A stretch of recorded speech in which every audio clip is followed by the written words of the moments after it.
Bonjour et bienvenue dans ce nouveau numéro de 85 Chrono. Au programme ce soir, une émission chalandaise avec la première victoire du VCB, c'était en Élite 2 en basket, en football, du cyclisme aussi, et puis à la découverte du roller hockey. 85 Chrono, c'est parti.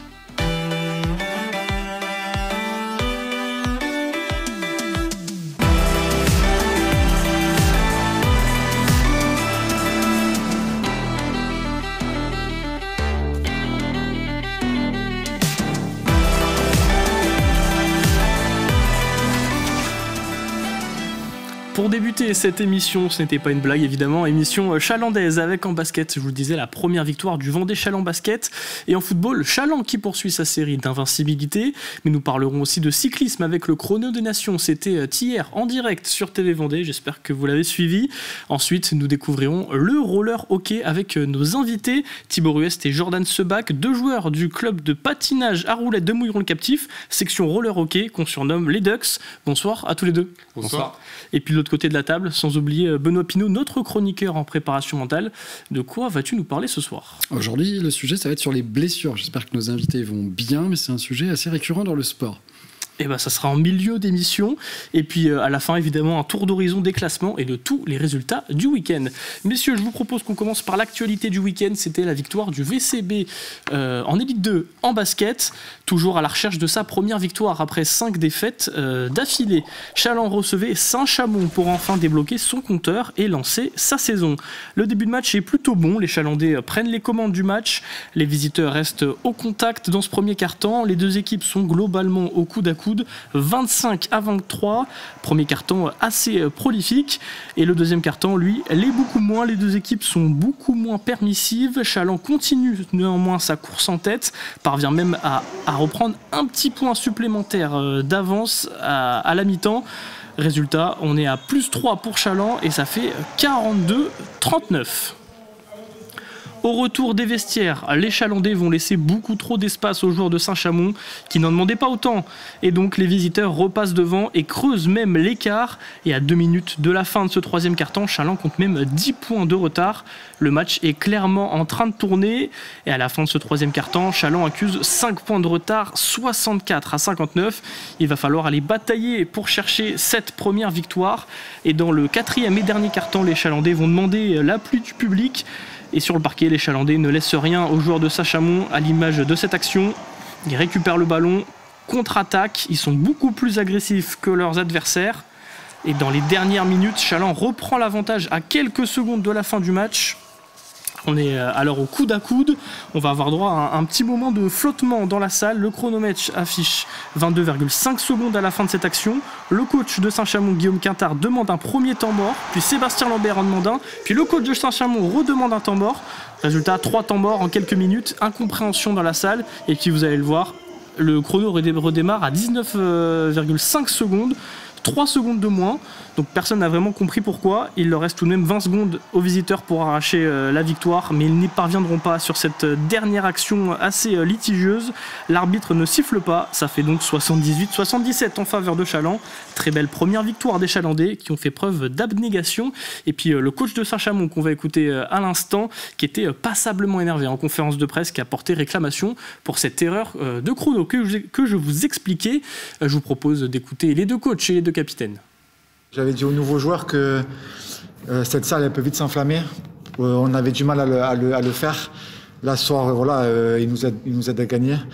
Il y a beaucoup d'équipes à moins 10 dans le troisième quart-temps, au vu de nos situations à 0 victoire, 5 défaites, qui auraient sombré mentalement.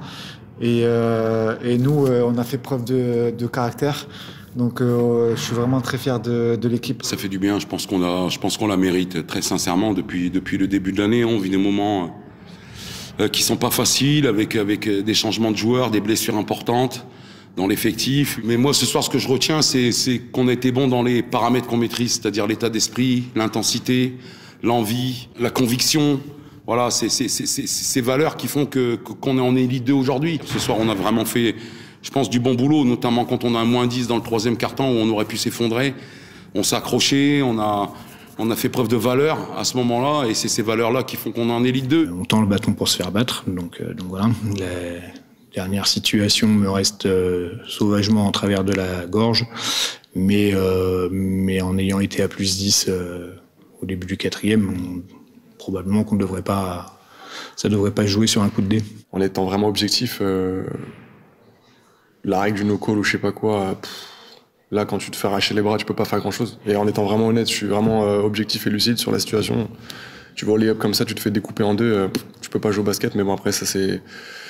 Comme je dis, on perd pas là-dessus. On est à plus 10, on fait des runs et à la fin, voilà, on manque d'envie ou de gestion. Et on peut pas se permettre de produire ce qu'on fait en ce moment. Donc il va vite falloir se réveiller et switcher pour aller de l'avant, quoi, parce que là, ça devient urgent. Dernière action que vous avez revue au ralenti, effectivement assez litigieuse. Je vous propose de regarder ce classement de ce championnat d'élite 2.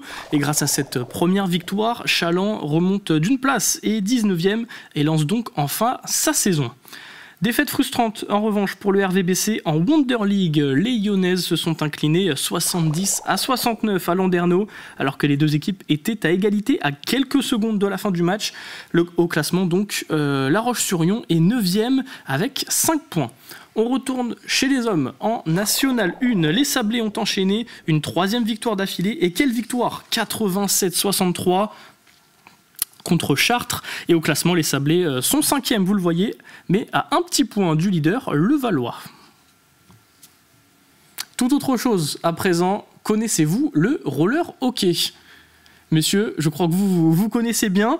Depuis le début de saison, vous le voyez, on l'a introduit dans cette émission, le classement de la National 2 de roller hockey. Alors, quelle est la différence avec le rink hockey, qui est un sport qui est beaucoup plus identifié ici en Vendée? Alors déjà, nous, au roller hockey, on se rapproche beaucoup plus du hockey sur glace. On est clairement le foot en salle du hockey sur glace, si on peut faire l'analogie. Nous, on joue avec un palais, on joue avec une crosse de hockey, des rollers et pas des rollers quad, ce qu'ils appellent au rink hockey, je crois. Et voilà, nous, c'est clairement le petit frère du hockey sur glace. Alors, c'est pas des patins aussi, c'est des rollers. Ouais, on est sur des rollers en ligne. Donc, c'est les mêmes patins que le hockey sur glace, sauf qu'à la place de la lame, nous, on a des roues, tout simplement. Ouais. Et au niveau des règles, qu'est-ce qui change, par exemple, avec le hockey? Alors, nous, le hockey sur glace, là, c'est 3 x 20 au hockey sur glace. Nous, on est sur 2 x 25. On est à 4 contre 4, donc 4 joueurs de champ, un gardien. Il n'y a pas de hors-jeu, comme il peut y avoir au hockey sur glace. Il n'y a pas de dégagement interdit non plus. C'est vraiment attaque-défense, quoi. Voilà. On est vraiment sur un sport totalement différent. Il y a plein de choses qui diffèrent du hockey sur glace tout en étant un sport très proche. Donc voilà. Et ce week-end, on était pour la 4e journée. On était venu voir la 4e journée. Je vous propose qu'on regarde ensemble les images et qu'on se fasse un petit résumé de cette 4e journée. C'était face à Vierzon, donc en National 2. Le début du match a été assez intense, hein. Comme vous le disiez, attaque-défense, 4 buts en 3 minutes, 2 partout au bout de seulement 6 minutes de jeu. Et puis, durant 10 minutes, les deux équipes s'observent un petit peu. On prend la mesure de l'adversaire, mais les Ducks qui se sentent un petit peu au-dessus dans le jeu, on le sent, tentent de prendre l'avantage, mais ils ont un petit peu de mal. Ils tombent sur une bonne défense de Vierzon, et juste avant la mi-temps, ça craque. Mouilleron trouve l'ouverture et prend l'avantage. 1 but, 2 buts et même 3 buts d'avance à la mi-temps. On est 5-2. Au retour des vestiaires, les visiteurs tentent de revenir, mais Mouilleron ne se laisse pas perturber et réagissent rapidement à chaque but de l'adversaire pour conserver son avantage. Ils vont même creuser un petit peu, vous avez même creusé un petit peu le score en fin de match. Résultat, à 5 minutes de la fin, ça fait 8-4 pour les Ducks, puis 8-5 avec la réduction du score des visiteurs. Belle victoire donc pour les Ducks qui étaient au-dessus, on peut le dire, de Vierzon ce week-end. Cette belle victoire qui fait qu'au classement, vous remontez. Vous étiez dernier avant cette 4e journée. Et là, vous remontez au classement. On va le voir tout de suite. C'est 5e. Et vous remontez à la 5e place de classement. Jeff, tu peux juste nous envoyer le classement. C'est roller hockey.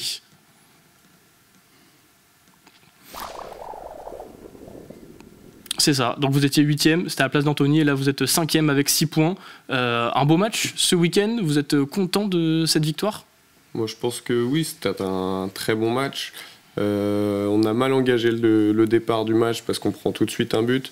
On a su réagir très rapidement parce que juste après leur but, on a marqué directement.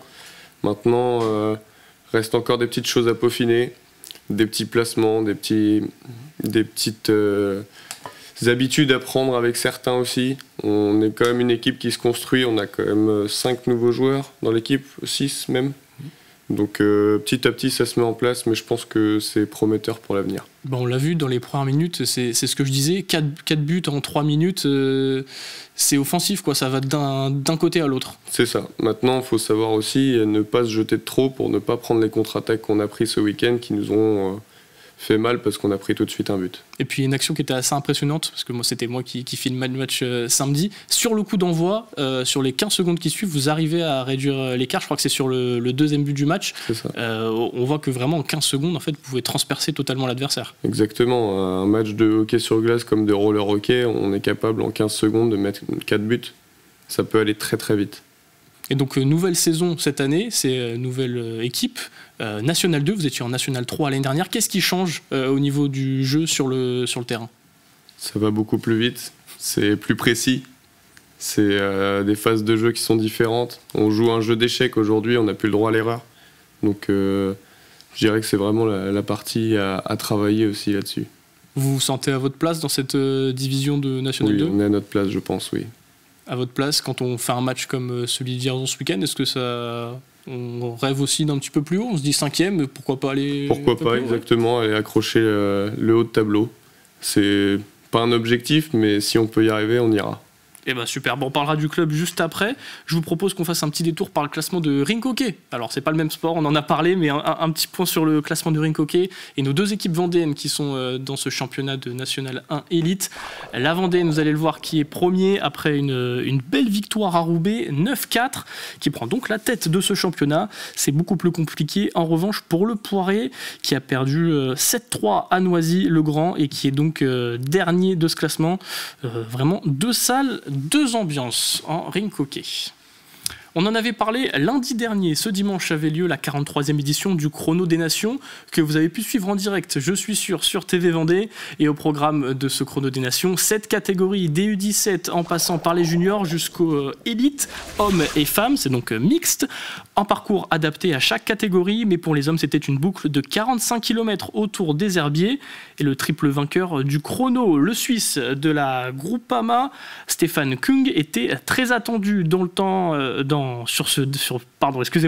très attendu sur ce Chrono des Nations. Il était dans les temps, sur le premier passage intermédiaire, et il termine sur la ligne, par contre, à la 3e place derrière l'Australien Jay Vine. Il a un petit peu craqué dans les 2 et 3e secteurs, et c'est lui le vainqueur, le Britannique Joshua Tarling de l'équipe Ineos Grenadier, largement devant ses concurrents, plus de 30 secondes devant le deuxième, et plus d'1 minute 15 devant Stefan Kung. Côté féminin, c'est la néerlandaise Hélène Van Dijk qui a remporté la dernière et 71e victoire de sa carrière, pour une toute petite seconde devant l'italienne Alessia Vigilia. À noter chez les jeunes, vous le voyez, la victoire d'Arthur Blaise, le champion de France chez les U23, et le podium féminin de Zoé Billan et Thaïs Poirier, championne de France chez les U19. Je vous propose d'écouter les coureurs au micro de Simon Filippo. C'est une belle façon de terminer la saison. Je ne me sentais pas très bien lors des championnats d'Europe, donc c'est vraiment la meilleure manière de conclure. C'était clairement une course difficile, surtout avec la pluie qui devenait de plus en plus forte à l'approche de l'arrivée. Évidemment, les conditions étaient très différentes de celles de la reconnaissance, donc il fallait prendre des risques, mais pas tous les risques non plus. Par moments, j'avais vraiment l'impression de ne plus avoir le contrôle, tellement c'était glissant. Il y a eu quelques virages où je suis entré un peu trop vite, mais heureusement, je suis resté sur le vélo. Quand tu as gagné 3 fois, tu pars avec l'ambition de gagner.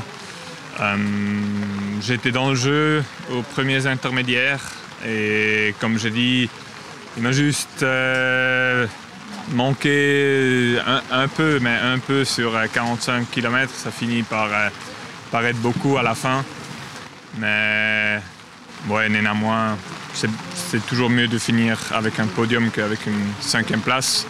C'est un moment vraiment très spécial parce que j'ai disputé ma dernière course sur route il y a 6 semaines et je n'étais pas certaine de vouloir continuer juste pour ce contre-la-montre. Mais j'aime tellement cet effort que j'ai eu envie d'en faire un dernier avec mon entraîneur, Josul Arrazabal. Il y avait une super ambiance pour préparer cette course et la vivre ensemble l'a rendue encore plus belle. J'étais encore motivée, donc c'était vraiment la journée parfaite pour aller chercher cette victoire. C'est une fin de carrière.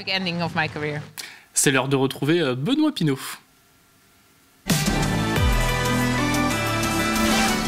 Tu l'as dit, Benoît, ce soir tu vas nous parler des blessures. Oui, et on va même rester un peu sur le vélo, puisque des blessures peuvent même arriver après les courses, notamment avec Binyam Girmay, le sprinter, qui il n'y a pas si longtemps que ça s'est blessé à l'œil en ouvrant une bouteille de Prosecco. Et malheureusement, il a quand même fini à l'hôpital. Ça a l'air assez cocasse comme ça, mais non, finalement, ça l'a pas fait beaucoup rire. Donc, le sujet des blessures, vous allez voir qu'il est pas anodin. On a quand même quelques blessures assez cocasses aussi dans le sport français. Au dernier Roland-Garros, c'était Arthur Rinderknecht, je ne sais pas si je le prononce bien, voilà, il s'est un peu sur un geste d'énervement cassé le pied. Sur une bâche, il a dû abandonner malheureusement sur un match qui était quand même bien embarqué. Alors ça l'a pas empêché dernièrement d'arriver en finale d'un tournoi Master 1000 de Shanghai, battu par son cousin d'ailleurs, donc Valentin belle perf. C'est ça. Exactement, mais voilà, la blessure, je pense qu'il aurait pu s'en passer.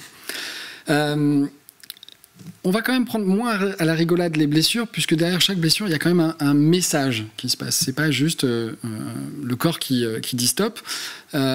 Souvenez-vous de ce qui s'est passé aussi au championnat de France de tennis de table entre Alexis et Félix Lebrun, donc ils trustent toutes les victoires. D'ailleurs, ils ont encore gagné le week-end dernier championnat d'Europe par équipe. Mais là, on voit le grand frère qui, pour la première fois de sa vie, perd contre le petit frère et voilà, s'explose la main contre la table. Bon, malheureusement, là aussi, il s'est retrouvé quelques semaines à devoir être écarté des terrains, et enfin surtout des tables de ping-pong, malheureusement. Et on peut parler de coup de karma, on peut parler de pression, on peut parler de frustration. Moi, je me souviens quand j'étais petit, mon grand frère, quand il perdait contre moi, il me balançait carrément la raquette dans la tête. Là, Félix, le grand frère, faut savoir qu'effectivement, il fait partie des meilleurs du monde. Il arrive à battre les meilleurs Chinois. Mais bon, quand on perd contre son petit frère, on a quand même toujours un peu la rage au ventre. Je vais revenir quand même sur les blessures. Parce que le message, je vous disais, il est quand même relativement important. C'est pas juste un accident mécanique, une blessure. Ça va souvent un petit peu au loin. Ça va souvent plus loin. C'est pas juste... c'est souvent le corps qui dit justement, tu m'en demandes trop. Et quand on a, par exemple, une déchirure et une fracture, c'est l'exemple type, qu'on est souvent allé trop loin des signaux que l'on n'a même pas voulu écouter. Sur le plan mental, c'est souvent une volonté, notamment de contrôle excessif, d'hyper-exigence, qu'on a souvent avec les sportifs de haut niveau, et une peur de ne pas être à la hauteur. Il y a un message derrière ces blessures, d'après toi ? Oui, il y a souvent des messages, et notamment la localisation des blessures. On indique que beaucoup, si c'est au pied, par exemple, qu'on a une blessure, c'est pas rare de vivre une situation, comme on peut le dire, qui nous casse les pieds. Et là, le corps aussi l'exprime assez souvent. Quand c'est une blessure au dos, lombalgie, hernie discale, souvent c'est le poids des charges accumulées. Pas seulement physiques, mais aussi mentales, des responsabilités, la pression, le stress, etc. En gros, on en a plein le dos, tout simplement. Les entorses, notamment quand c'est à la cheville, c'est pas simplement articulaire, ça peut traduire aussi un manque de stabilité, un déséquilibre, et qui peut aussi n'avoir lieu dans les autres sphères que le sport en lui-même. Donc il faut vraiment regarder ce qui se passe, et souvent c'est une vérité qu'on n'a pas voulu entendre à ce moment-là. Et puis, une blessure, forcément, c'est double peine, puisque quand on vit une blessure, on doit se soigner. Et puis il y a le choc mental, derrière, il y a des peurs de ne pas pouvoir revenir, de ne pas récupérer son meilleur niveau, de voir les autres continuer à progresser, ses concurrents, et puis si on est dans un sport collectif, également de ne pas pouvoir récupérer sa place, de perdre confiance dans soi et dans le collectif. Il faut savoir qu'il y a 80% des athlètes blessés qui présentent des symptômes d'anxiété ou de déprime à ce moment-là. Et puis, 1 sur 2, en fait, justement, a peur de se reblesser à son retour à la compétition. Donc c'est pour ça qu'on utilise beaucoup la préparation mentale. Moi, c'est un moment que je privilégie pour démarrer des accompagnements avec des sportifs, justement quand ils sont blessés. Bon, déjà, parce que ils ont le temps. Ils ont un peu plus le temps qu'à la normale. Et puis, on va justement apprendre à écouter les signaux faibles du corps, pas simplement les petites tensions, mais ce qui se passe aussi autour, que ce soit la fatigue, que ce soit un sommeil perturbé, une difficulté d'alimentation, etc. Et puis, surtout, on va essayer de donner une raison, en tout cas, donner du sens à cette pause forcée. Ok, alors là, je ne peux pas m'entraîner. Je ne peux pas faire de compétition, mais qu'est-ce que je peux renforcer d'autre en moi ? Ok, ça peut être la patience, ça peut être la concentration, ça peut être la vision à long terme, et puis même le sens de son engagement. Pourquoi est-ce que je fais tout ça ? Tout ça, c'est aussi important. Et pourtant, le premier réflexe, c'est souvent pour les sportifs, notamment quand c'est dans des compétitions. On l'a vu avec Antoine Dupont à la dernière Coupe du Monde. Le premier réflexe pour un sportif, c'est souvent de se dire « je veux vite retourner à la compétition, vite retourner sur le terrain ». Alors c'est un réflexe normal, hein, parce qu'on est payé pour jouer, hein, comme n'importe quel professionnel, donc on veut être d'attaque sur le terrain. Mais c'est justement dans ces moments de blessure qu'on a une opportunité rare, celle de s'arrêter, de se demander « mais qu'est-ce qui me fait réellement courir ?» Et justement, avec beaucoup de sportifs que j'accompagne, on pose ces choses-là, on pèse les enjeux, tout simplement, on reconditionne un peu les ambitions portées, tout le sens, et puis on prend de la hauteur et du recul pour savoir quel est le vrai moteur. Donc, le paradoxe, c'est un peu mieux s'arrêter pour mieux repartir, en fait. Moi, j'ai un coureur, justement, que j'ai accompagné ces derniers temps. On a mis à profit son temps d'indisponibilité pour aller comprendre ce qui se jouait derrière, et il a compris qu'il ne courait pas simplement pour gagner, mais justement pour véhiculer certaines valeurs, et notamment aux jeunes de son club. Et aujourd'hui, ça change complètement sa vision des choses, parce que justement, au lieu d'en faire trop, quand il prend soin de lui, il prend justement soin du message qu'il transmet à ces mêmes jeunes. Donc pour lui, c'est quand il prend soin de lui, il prend soin d'eux. Et ça donne un tout autre sens à sa préparation physique, à sa préparation technique. Et puis... une blessure grave, c'est pas forcément un arrêt définitif. Moi, j'ai rencontré il y a pas très longtemps un archer qui s'appelle Damien Le Tulle. Il a fait les JO. Alors, je crois que c'est à Atlanta, donc ça date de 92 peut-être. Ouais, je me souviens. Ça a bien 94 30 ans, ouais. peut-être. Ça date. Et un an après, il a eu un accident très très grave à l'INSEP. Il a fini paraplégique. À Paris, il a fait les JO en paralympique. Et il se prépare là d'ailleurs pour Los Angeles. Donc voilà, c'est pas forcément non plus irrémédiable. On peut se relever de blessures. C'est chacun son parcours. Donc en tout cas, voilà, les blessures, c'est quand même un passage, j'allais dire, que l'on a souvent dans une carrière de sportif et qu'il est bon de prendre avec toutes les précautions. Et pour terminer cette chronique, tu nous as trouvé une blessure qui, je vous préviens, attention, ça fait un petit peu mal aux yeux. C'est juste pour le plaisir. C'est pour le plaisir. C'est Benoît qui l'a choisi. Moi, c'est pas du tout moi. Je me désolidarise. Regardez. Elle fait un peu mal. Voilà, elle fait très très mal. Ouais. C'est pas bien. Je sais pas si au rink hockey vous en avez des comme ça, ou ça arrive souvent les blessures. Roller hockey. Roller hockey. Je vais y arriver. Roller hockey, voilà. Je sais pas si vous avez des blessures. Pas des grosses. Enfin, si ça peut arriver. Si c'est déjà arrivé, mais maintenant. Ça peut arriver comme dans n'importe quel sport. Après, vous êtes aussi un sport de contact, si j'imagine. Ouais, vous êtes protégé quand même. On est quand même protégé, oui. Oui. Ouais, parce que là, le genou. Là, c'est fin de saison. Là, il peut s'en racheter un. Puis en parlant de foot, tu m'as fait une belle transition. En parlant de foot, on va parler de Chaland, qui eux n'ont pas de blessés depuis le début de saison, parce qu'ils marchent très très bien. 6e journée de National 3. Chaland, leader invaincu du championnat, recevait l'Union Foot de Touraine. Les Vendéens espéraient bien poursuivre cette belle série d'invincibilité, mais ce sont les Tourangeaux qui ont rapidement imposé leur rythme. Dès les premières minutes, les hommes d'Hervé Louba ont pris le contrôle du jeu. Dominateur, ils peinent pourtant à réellement inquiéter la défense chalandaise jusqu'à la 36e minute. Vous allez le voir, sur un centre millimétré du numéro 2, Ekofo Nego. Il trouve Ulrich Scher qui surgit au second poteau et qui ouvre le score pour Tours. Ça nous fait donc 1-0 à la pause, malgré cette occasion qui passe largement au-dessus. En seconde période, même scénario, Tours continue de maîtriser les débats sans parvenir pour autant à se mettre à l'abri.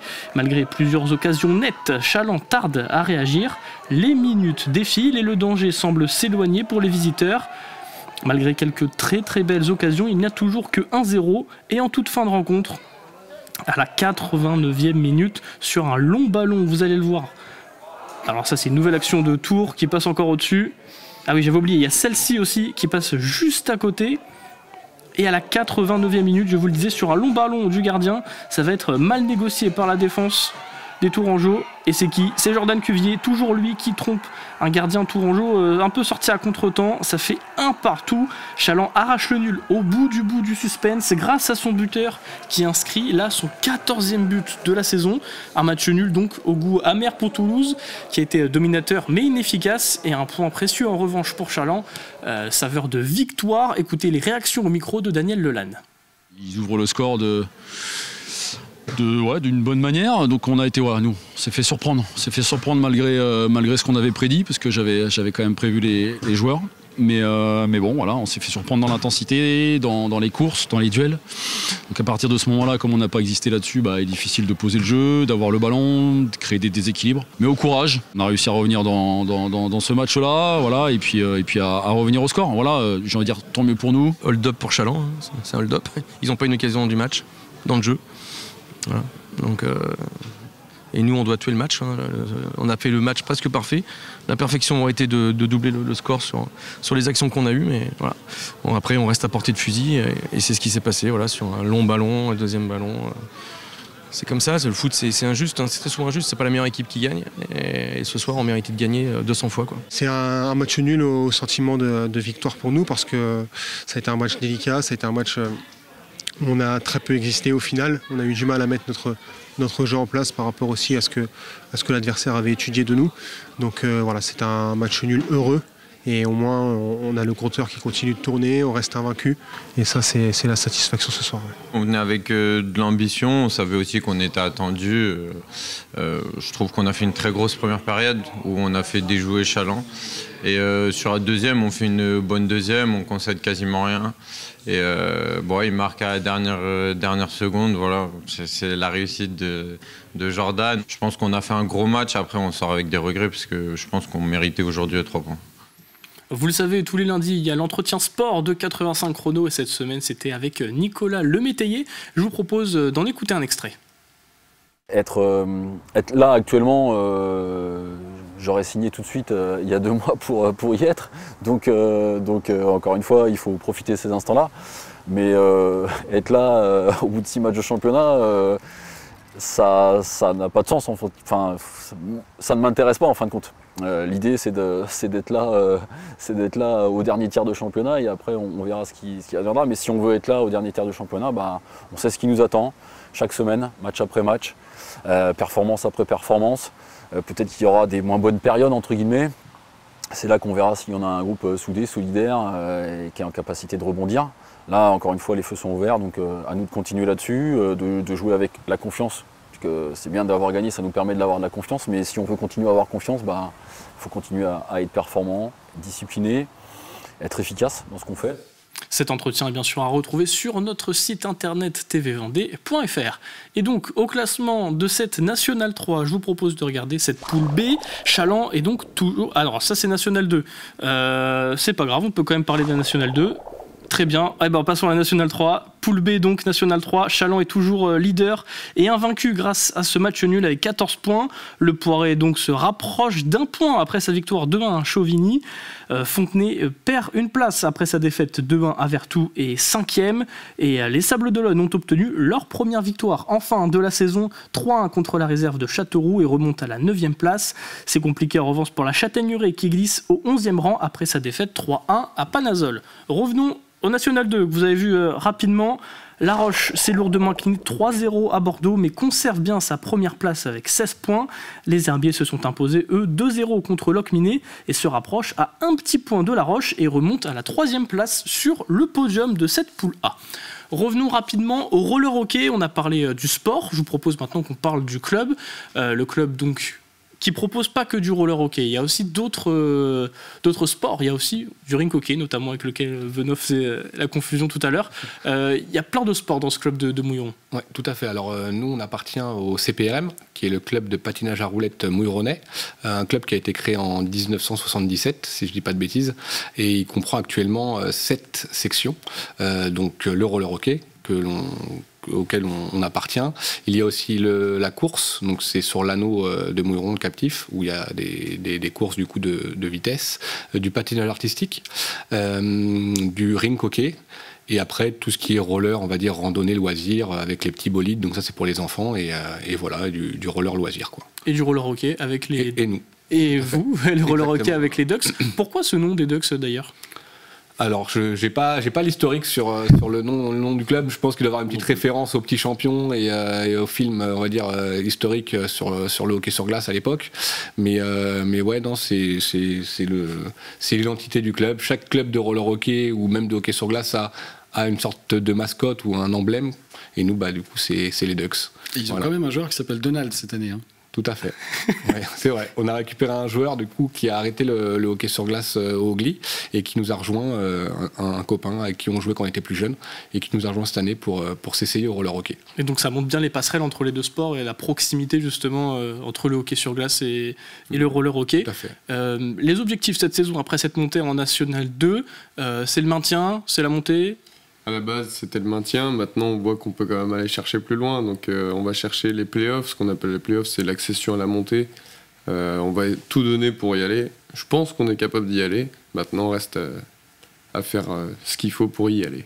On a parlé des différences de niveau entre National 3 et National 2, différences aussi financières. Je me dis que c'est pas facile quand on passe d'une division comme ça pour un club de roller hockey, d'aller trouver des partenaires, des sponsors. Tout à fait. Niveau sponsoring, c'est vrai que c'est le nerf de la guerre pour toutes les petites associations sportives, même tous les clubs de sport de la région et de France. C'est vrai qu'on a fait un gros travail là-dessus pour amener un maximum de finances pour pouvoir... nous, en tant que joueurs, ne pas user nos deniers personnels, disons en termes de déplacement. C'est voilà, nous, on a une grosse poule, on doit se déplacer jusqu'à Saint-Orens, donc c'est quand même à une demi-heure en dessous de Toulouse. Voilà, c'est des gros déplacements, c'est des frais d'arbitrage, c'est tout ça en fait, tout ce qui rentre en compte. Donc on a travaillé dur pour trouver des sponsors qui nous accompagnent cette saison et d'autres qui ont renouvelé leur partenariat. Et voilà, donc la saison, normalement, en termes de budget, est bouclée. Donc on devrait être pas trop mal pour passer une très bonne saison. On les remercie. Oui. Aussi. Le message est passé. Et donc oui, je voulais vous demander, c'est pas grave, j'ai oublié ma question. Roller hockey donc, on a parlé du club, on a parlé des objectifs, on a parlé de cette saison. Oui, je voulais dire nouvelle dimension finalement en fait, entre la National 3 et National 2, sportivement, financièrement. C'est tout nouveau pour vous? Oui, c'est tout nouveau, c'est un club qui évolue bien. On a de plus en plus de licenciés dans notre sport à nous. Ça attire beaucoup, c'est pour ça qu'aussi on essaye de ne pas faire payer l'entrée, il y a beaucoup de choses qui rentrent en compte là-dedans. On aimerait bien à l'avenir créer une section jeune, maintenant il faut avoir aussi des diplômes d'entraîneur et tout ce qui s'ensuit, du bénévole, et on n'en est pas là, mais pourquoi pas à l'avenir évoluer là-dessus. Démocratiser le sport, en Vendée vous êtes le club le mieux classé à ce niveau-là. Est-ce que aussi ça va permettre d'attirer des jeunes de La Roche, peut-être des jeunes de Chaland, sûrement, des joueurs du bassin vendéen autour de chez vous? Sûrement. Après, nous, aujourd'hui, il y a beaucoup de jeunes qui vont venir de la glace, parce que c'est vraiment le sport à La Roche-sur-Yon qui est démocratisé, on va dire. Mais niveau du roller, non, c'est plus sur la Loire-Atlantique, où là, il y a plus de clubs et plus d'attirance, on va dire. Et vous jouez, dernière question, vous allez jouer sur l'aspect, comment on pourrait dire, mais c'est vraiment spectaculaire en fait, comme sport, il y a du contact, ça va vite. C'est quelque chose sur lequel vous voulez jouer aussi pour inciter les gens à venir vous voir ou pratiquer? On essaie de faire un maximum de pubs sur les réseaux sociaux pour que ça parle un peu de nous. C'est pour ça qu'on est là aussi ce soir, c'est qu'on veut faire découvrir ce sport à un public qui est vachement focus sur le rink hockey. On fait souvent l'amalgame entre le roller hockey et le rink hockey.